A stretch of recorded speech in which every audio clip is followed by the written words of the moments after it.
Hey guys, welcome back to Dueling Destination. So I know it's been a while since we uploaded any deck profiles.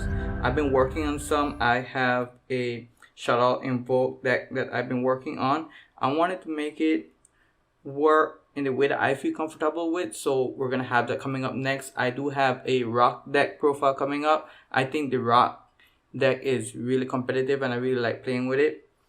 I also have right now a Water deck that I used this past weekend at locals. It did fairly good. It was the first time I was using it for a while now.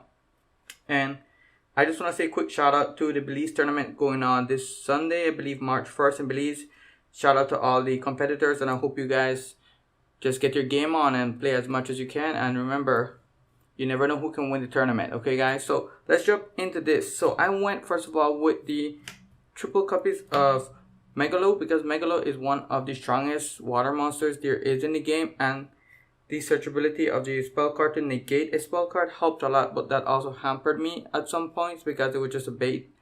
But when it came down to like the OTKs, it was perfect. So my Mermail core is very small. I'm using triple copies of this guys, and yes, this is not max rarity Mermails. This is super budget. You can get a lot of these cards very cheap right now. That's why I decided to play this deck.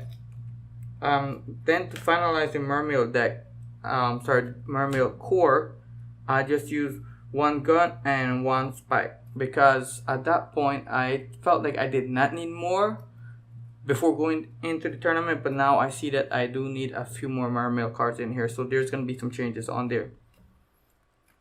Of course, we gotta use the two divas because divas are back at 2, and having divas out there is pretty good. I saw them a lot of games. And for the Atlanteans, of course, we're using triple copies of Prince because he is the best card. He gets your game started up, and that's what you want to see at your opening hands each time. And of course, triple copies of Dragoons. There you go. This guy was amazing. The resource management in this deck is very easy to control now because of Path of Avarice. I do run that card, so I fill my graveyard out pretty fast going first, and this deck that I designed is able to go first and go second as well. So I like this because Mermails are known just to go for going second and just doing an OTK, but just putting up a good board with Avermax on board, Megalo, and one spell negate is very strong still. And also I have one infantry and one marksman. I did not get to see these guys or use their effects much throughout the tournament, but I felt like there are a must that we have to use in the deck right now. And I also decided to use the Frog Engine, which is triple copies of Salt Frog. It is common. Again, this is a very budget build, so it works out very good for me. I used only one Dupe Frog. I might bump him up to 2. I did want to see another one. And Ronin Totem, I'm not too sure on the ratios of what I want to do yet, but probably I'll bump them up to 2 each. And then also for the additional water monsters, I'm using Aqua Spirit. One of this guy was amazing. Could search him out and just special summoning him, giving me the extra body I needed on board to go into IP, which IP was a great card in this deck. And of course, one of this guy, he rips 2 cards from my opponent's hand, and he's a special summon on a big body. And a lot of times, I know if he's sent to the graveyard, you can't have your other battle phase, but really, you just need one. So this guy was great. And sometimes you just leave him on board. He's just a big body that can help you. And I decided to main triple copies of Gamma Seal. Gamma Seal was great.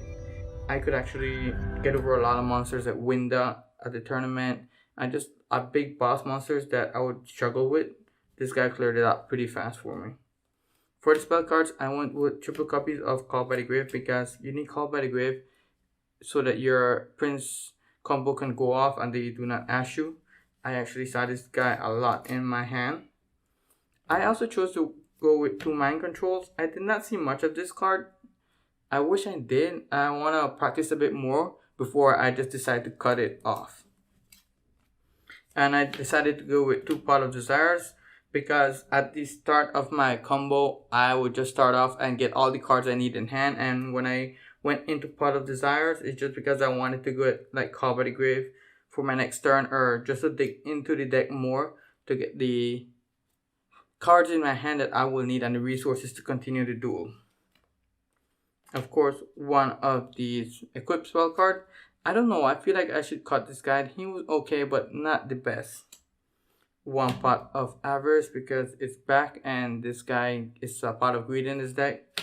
And also 1-for-1. 1-for-1, I wasn't able to see it as much as I wanted it to. But I know if I did, the combos would be great. And also double copies of impermanence. I might start running a playset of impermanence because now I finally got my playset. I did some trades and we got the cards we needed. But this was the only hand trap I used all weekend, and well, on the main deck, and it was pretty good. I liked it because I was going for more an aggressive build just to finish the game as fast as I could. Let's go into the extra deck really quick here. On the extra deck, I have one Apollosa, one Boral Sword, one Skuldred, and the MVP Evermax. I did this guy almost every game and it was amazing. I loved it. So he was the main guy I went into. Borrowload was pretty good as well. I didn't make this guy as much as I wanted to. This guy either. Unicorn was great because I could spin something back. And with, again, IP was one of the VIP that I had on my deck. I had one Blackluster Soldier. He was great too because of Megalo. You can go into him fairly easy.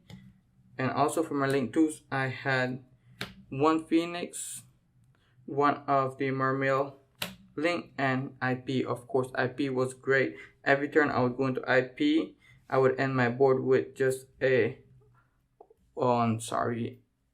with the Link Mermail and the IP, and it would be great at that point for me. Also, I used 4 XYZ monsters, 1 Abyss Dweller, 1 Totally Awesome, and I decided to use 1 number 60 to finalize the extra deck. These guys did a lot of good in the deck. Abyss Dweller actually gets a boost on the water monsters I'm using.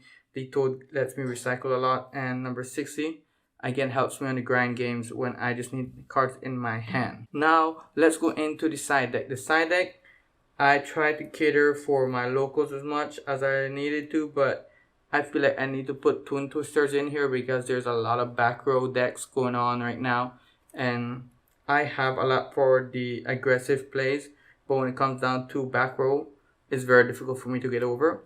I decided to use only 2 copies of Nibiru for the combo decks because I did not want to see them as much, and I had another card for combo decks, so I really like 2 Nibirus, worked out pretty good for me. My other hand trap I was using was triple copies of Jolene Lockbird.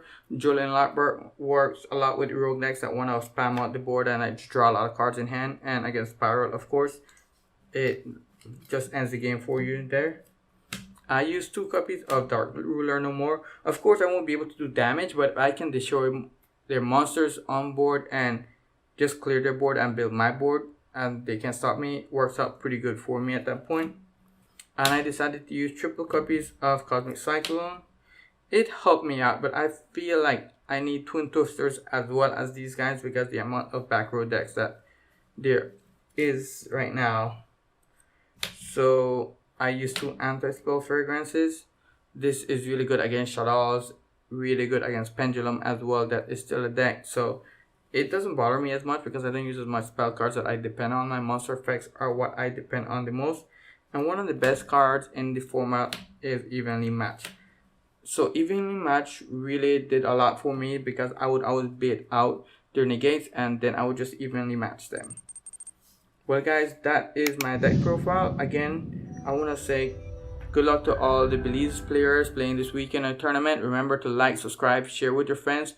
We are at 127 subscribers. We are growing each and every day, guys. I'll see you next time.